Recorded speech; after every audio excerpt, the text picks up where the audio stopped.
Hey guys, Tyler here. When it comes to alien species in Star Trek, most tend to take on a familiar humanoid form. Sure, they may be differentiated with forehead ridges or nose makeup, maybe even pointed ears or blue skin, but for the most part, they look a lot like us. There have been some attempts at portraying non-humanoid aliens throughout the franchise, including notably the Horta, the Tholians, the Sheliak, and many, many more. But one of the most unique alien designs in Star Trek appears in the spin-off series Voyager. Given the Borg designation Species 8472, these aliens' real name is never revealed on screen. In the game Star Trek Online, however, we learn that they are called the Undine, another name for water nymphs such as mermaids, which in-universe translates to groundskeepers, a tripedal race that inhabits an extra-dimensional realm called Fluidic Space, hence the association with water elementals. The Undine serve as one of the greatest threats to galactic stability. Even the Borg fear their true power. That's right, the Borg. In this video, I'd like to examine the biology, history, culture, and technology of the Undine and attempt to answer the question, how could something like this evolve? Let's find out.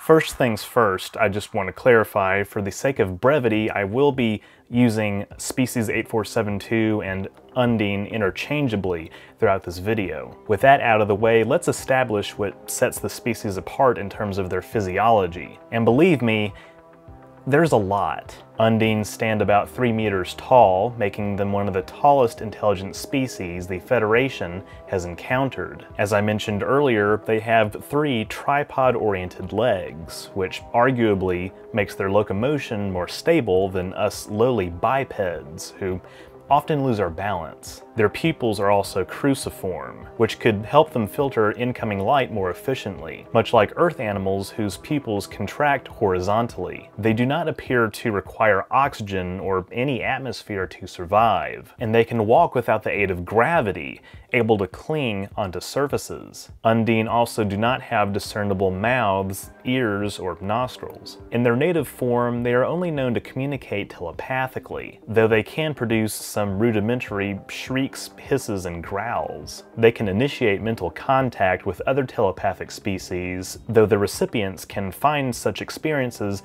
overwhelming. Oh, and just like the Jem'Hadar, Undine do not require sleep.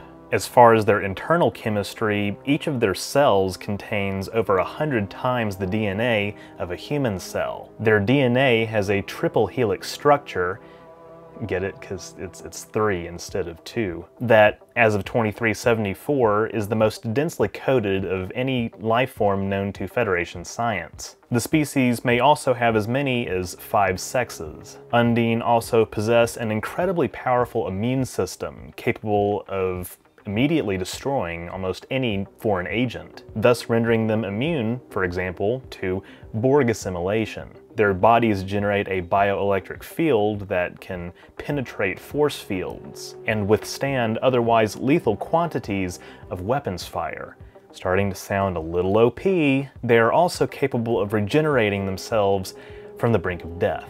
And it's at this point that my script editor Subraxas wanted me to also put that they might as well be shitting diamonds and pissing gold. The Undine also have genetic engineering techniques that rely on isogenic injections, which can be revealed through a microcellular scan. While in these mimicked forms, Undine are effectively a member of the target species, and are subject to all of said species' biological requirements and limitations. It's this genetic engineering technology that honestly makes them almost as powerful as the changelings when it comes to posing as members of other species, though the changelings' shapeshifting being a fundamental part of their biology arguably makes them superior in this regard. That said, given everything we've just gone through, it's easy to understand why the Borg would call Species 8472 the apex of biological evolution. Species 8472 considers anything but themselves to be impure and weak, and importantly, a threat to their existence. If species 8472 is so perfect, though, they must have genetically engineered themselves to fit into their native environment, right? The reason I ask is because when Voyager enters the Undine's native realm of fluidic space, effectively a pocket dimension with different space-time properties than the normal universe, the ship's sensors detect no stars or planets. So it seems rather improbable that anything could have evolved there. That said, Undine anatomy suggests that fluidic space must have some solid surfaces to walk on. We don't really know much about fluidic space other than it is green.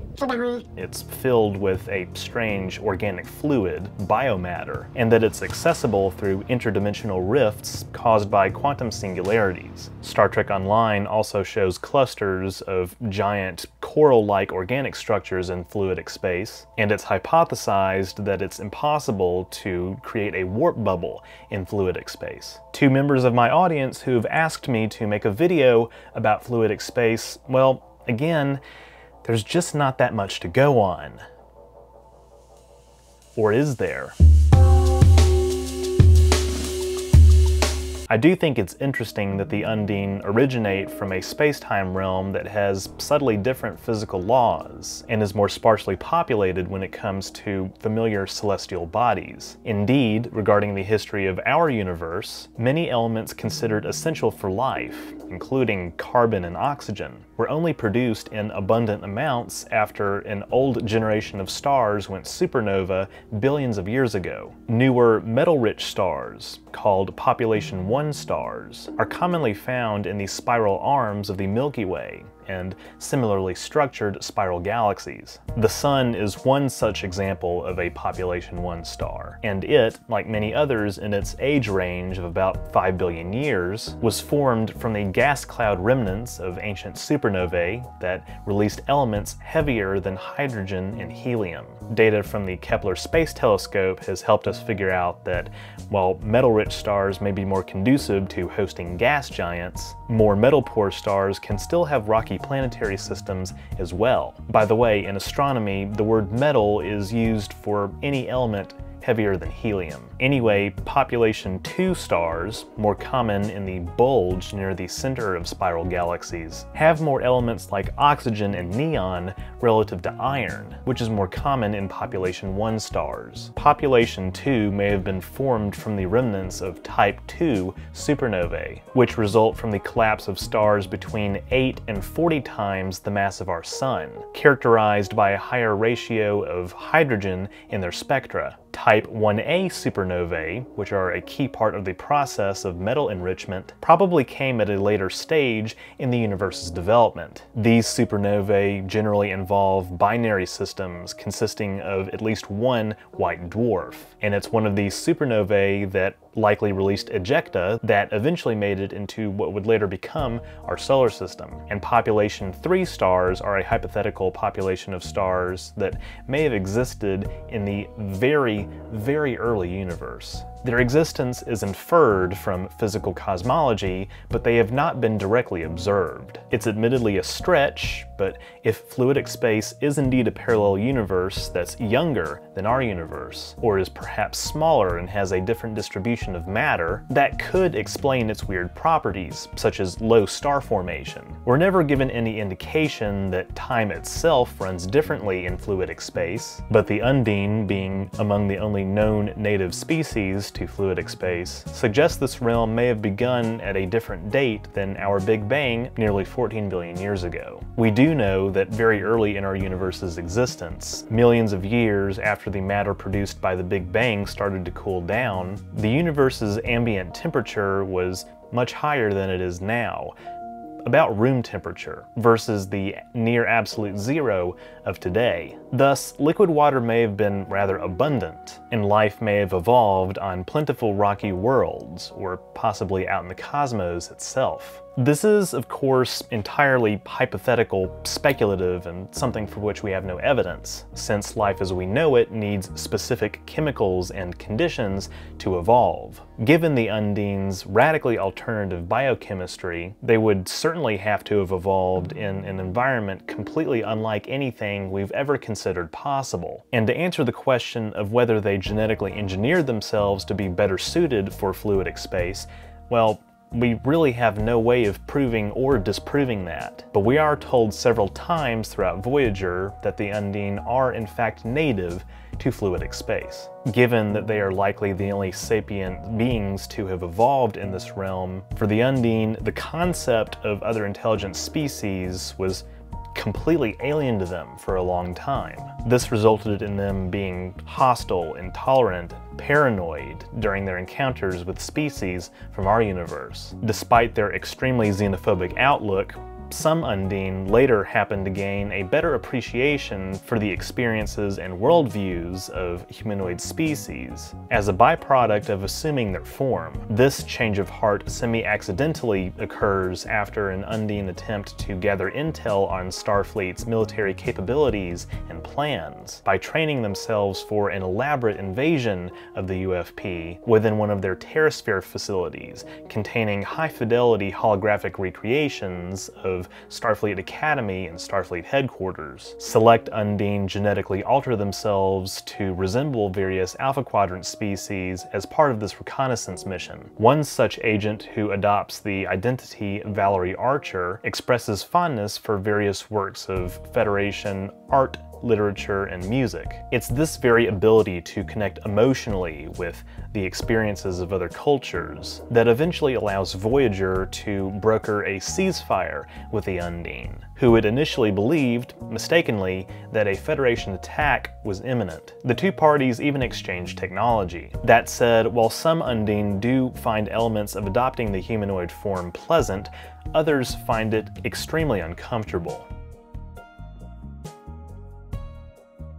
As far as Undine technology, we see that they make use of highly advanced organic machinery. Their bioships are made of the same material as themselves, and thus share the same resistance to weapons fire. Again, kind of OP. 8 bioships working in unison with a Dactylus-class vessel could refocus energy into a devastating beam that could field enough firepower to obliterate an entire planet. By now, again, it should certainly be clear why Species 8472's biological and technological capabilities have made even the Borg see them as a threat. Indeed, according to 7 of 9, Species 8472 was the first species to offer the Borg quote-unquote true resistance in the long history of their current incarnation. Upon realizing the Undine's genocidal intentions, as we see in Scorpion, Catherine Janeway allies with the Borg in order to stop the Undine from invading the Delta Quadrant. This is accomplished by using modified Borg nanoprobes to infect